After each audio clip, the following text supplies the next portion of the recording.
Hi, my name is Sam Johnson and I'm a voice teacher. Today I'm going to be reacting to and analyzing for King and Country performing Little Drummer Boy.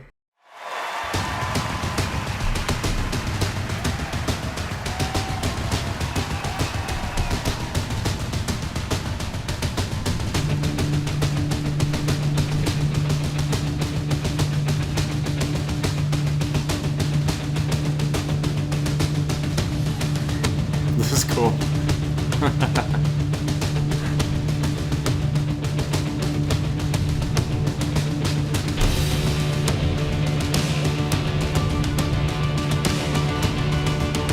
Yeah, get some passion in those drums.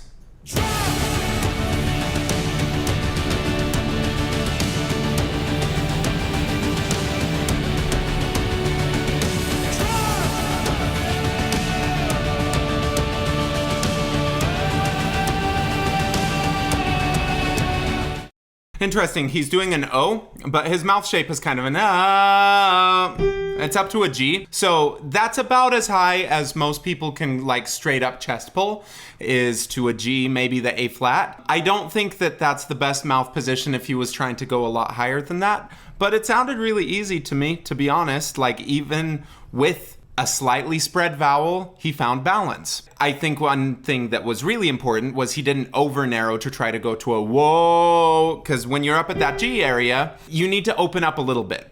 I prefer to have that space start out vertically, whoa, more of a than a wow, but that does add a little bit of extra brightness to the sound. So it's a nice style choice. The thing is, choosing these vowels is not important only just for the times that you're actually singing the vowel. It's important for leading you into the rest of your song. So if you're singing like that and you're finding that when you use a little bit too wide of a vowel, if it's starting to get stressful or you're not able to take that higher, maybe that's where it's good to like reevaluate and make sure that you're using the best vowel choice that you can make for that exact moment and for the entire song coming up. But you know, he's getting away with it, and maybe he never sings higher than a G, and that just tunes him right into where he needs to be for the rest of the song. Come, they told me, Merry Christmas, CMA Country Christmas. A newborn king to see, It sounds to me connected. It's not super loud, but you don't have to have it something be loud for it to be full voice. To me, that still sounds like full voice. What's really fascinating to me, and this could be just like that he's some weird tenor that can get away with these things, but he's not opening his mouth like hardly at all. So the fact that he is able to get that clear of a sound without pressing into it, still have it be full voice without opening his mouth as much on this section, says like maybe that vowel that he was using before will carry up, because as I get more information, we're finding out, oh, he is a high-voiced person who is able to get away with using small vowels in a part of the voice that most guys are not able to use that small of a vowel for. Our finest gifts we bring, Their voices are cool together. I like having the kind of depth from the lower voiced man, and then we get just this kind of, it's a cool harmony on top of it. It's not like the most fascinating writing I've ever heard, but their voices work well together. And I think that's a thing that a lot of music in general, a lot of pop music especially, can really learn from country music. And I'm not the biggest fan of country music. That said, pop country is the only music that has room for a baritone or room for a bass at this point. And that's sad. There needs to be more low-voiced people singing pop music, I think, just because there's so much color to low-voiced people that, you know, we're missing out on. And so this, it might not be like the main taking out point from this, and the rest of it might be just this like really high powerhouse, but at least to have a little bit of those lower tones, it just really warms the sound up. to lay before the king.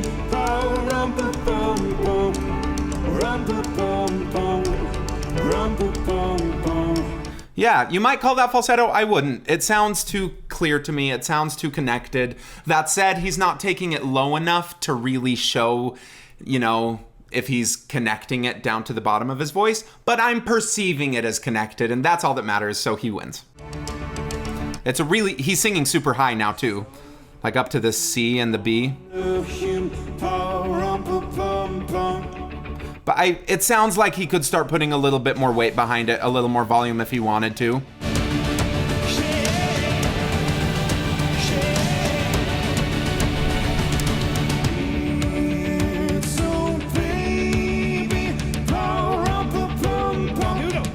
Yeah, it sounds like it's the same sound, just a little bit more intense. He's opening the mouth a little bit more as he starts getting louder. I bet that that's what he does, is just when he's singing soft, uses a little bit of a smaller mouth place. Like, it doesn't need all of that space because the harmonics that are coming from his vocal folds aren't like as full, but then he's able to just kind of lean into it a little bit. He has to start caring about his vowel a little bit more, and it just makes the tone sound good. But it still doesn't sound pressed to me. A lot of times when I hear people sing with their mouth as closed as he is doing, it starts sounding like they're pressing into it, and the one way to alleviate some of that pressure is to just drop the jaw. It's to increase the amount of space between your roof of your mouth and your tongue by dropping the jaw and then letting the tongue drop with it. I don't know, like, he's got kind of a weird voice. This is a rare thing to be able to make those kind of sounds, and I guess it's something that you can learn, and it proves that any sound can become balanced. It's just like, is it worth going through the time to find balance with that where some other sounds might be easier? It's arguable, but they're getting a really cool sound from it.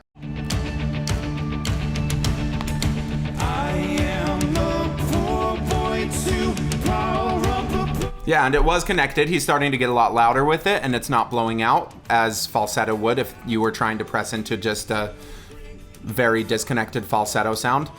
I am seeing a little bit of tension in his jaw, and I guess that, like, as he's starting to get louder with it, that's starting to happen. So if we were going for the best vocal production ever, the most efficient, yeah, work on some jaw tension. Make sure that your jaw's not locking up. You can see there's just a little bit of extra pressure from underneath everything, but this sounds good.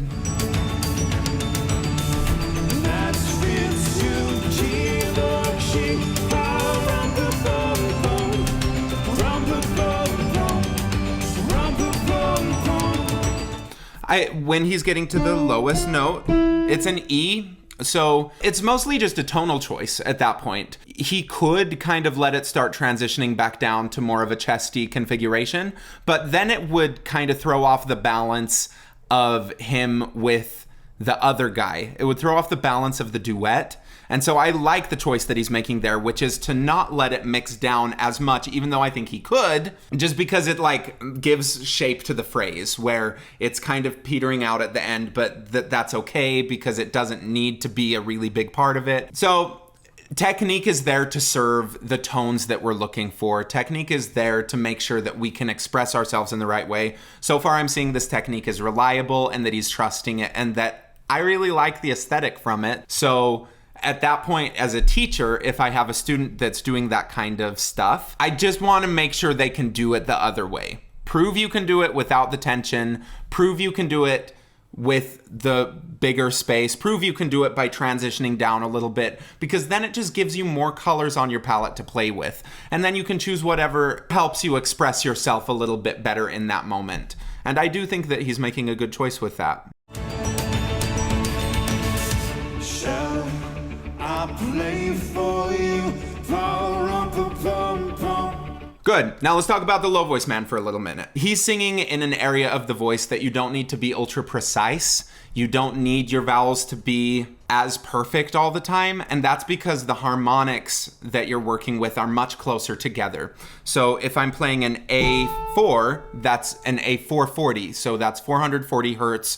Every time that you make a sound on that, your vocal folds are coming together 440 times, creating this sound wave that goes out. If you go up another octave from that, it doubles to 880 hertz, which is a really big difference. It's a difference of 440. If we go down an octave, it cuts in half and it's only 220. So the harmonics down lower are much closer together. It's kind of like why for sopranos who are singing up at that 880 area to 1000, the harmonics are so far away that for your vocal tract to tune those harmonics into something that makes sense and sounds resonant, you need really precise vowel shapes. And that's why when you get up that high, it's almost always going to be more of like an ah kind of sound. The chin will be dropped almost all the way at that point, and you're going to start needing to get a little bit more space wide in order to continue amplifying as you get that high. With him, he doesn't need to do it, so you can see like he isn't as precise with his shapes. It's much closer to speech, but he does have a nice tone underneath it all. It's not like it's this, come, they told me, pa-rum-pa-pum-pum. He has a little warmth in his voice, come, they told me. And he's holding on to that sound, which is inherent in him, but he doesn't need to be as precise with everything. If he was starting to go higher, then I think it's good to know how to take that kind of imprecise yet beautiful sound at the bottom and know what you need to do to modify as you start going toward those higher notes, because it's all about the approach. It doesn't really matter how you started at the bottom. It makes a difference. I mean, it helps, but as long as you know where your goal is and you're approaching that goal in a good way rather than in a bad way, it is fine. So he sounds nice too. It's also really interesting because he doesn't have as much of like a cutting overtone, partly because he is letting that warmth of his voice come in, and then the higher singer is getting all of that trebly sound. So it's like woofers and tweeters. We have a woofer singing low and we have a tweeter singing high, and neither of them are trying to occupy that space that the other person is taking up.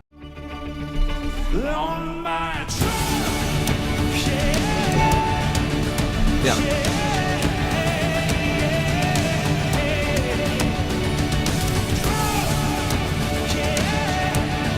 Yeah, just a little bit of an extra push, and I think that if we got a little more of this turnover idea, this it's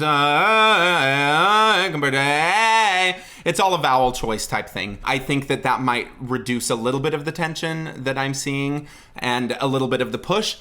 That said, they kind of want it to sound pushed right now because it sounds more intense, and so that's okay. And if you can get away with any technique for a little bit, where I think if he was doing this for 2 hours, he wouldn't have a voice. You know, he's doing it for 4 minutes, and so he's able to get away with it. And it sounds great.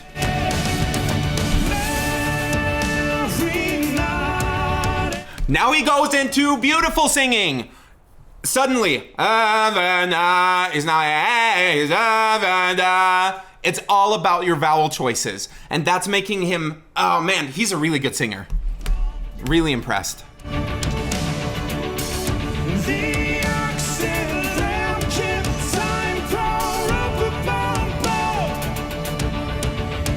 Yeah, it's all vertical. And he uses that E to kind of find that placement.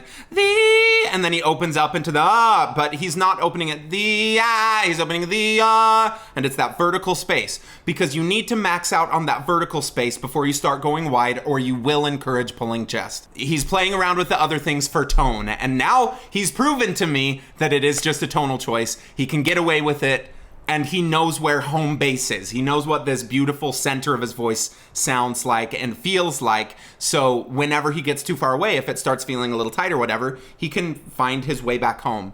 Man, this guy is awesome. I wonder what his training has been.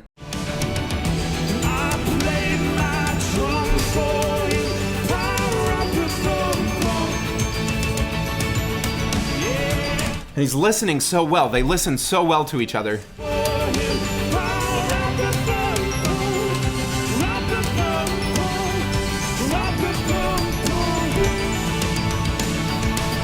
Low voice guys getting up to that G also. They are great singers. They know how to handle their passaggi. They are killing it. And as he goes up toward that, you hear that he's not pressing either. So he's figured out how to take that place down low and let it transition, which almost is harder, I think, than just spending a ton of time up high, because you can just kind of live in that room. I think about the voice in terms of like floors of a house. So you have your basement and you have your first floor, which is where you're probably going to spend most of your time. You have your second floor, and then you have whistle tone and like all of that stuff up high. It's your attic. He's learning how to walk through those rooms rather than getting stuck in one. And I think that that's the most common hard thing for singers in general, not new singers, not experienced singers, just every singer. It's how do I move between these places that feel really comfortable? It's getting stuck on the staircase is a big challenge for a lot of people, but he's knowing how to kind of transition through that very well. Then he smiled at me, Pum, pum, pum. Me and my drum. He's not going me and my drum, me and my drum. It has a little more to it, a little bit of a schwa color.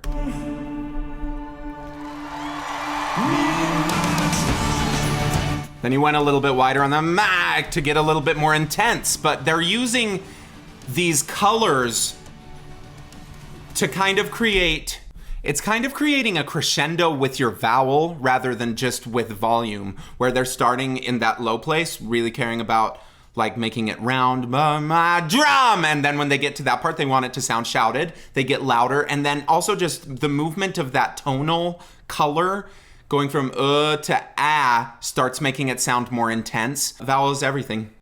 These guys are awesome.